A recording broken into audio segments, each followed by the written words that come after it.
Discovery Network, we're going to be talking about sweatshops and sweatshop labor. By many, this is considered to be a bad thing. Hundreds of people crammed into small working spaces that aren't well ventilated. Most people even compare it to slave labor. But are these judgments premature?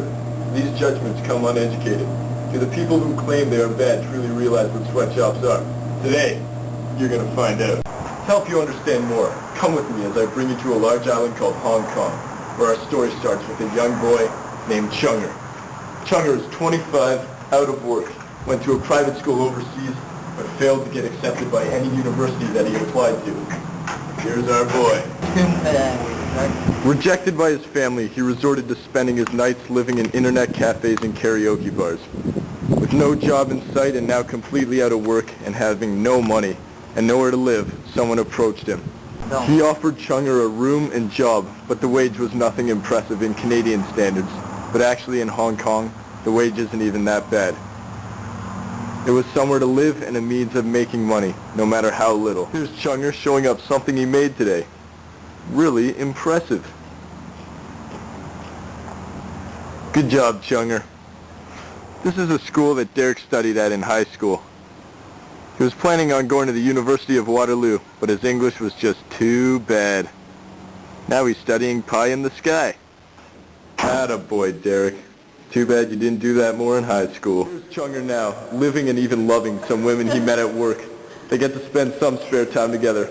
Although not much, his life now is much better than what it once was.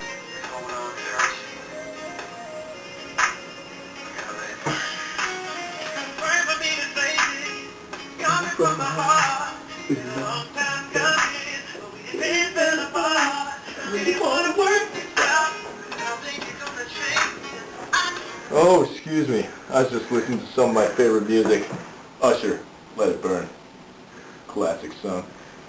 Well, hopefully after our show today, you can see that sweatshops really aren't a bad thing and give many people jobs and in turn help the world's economy.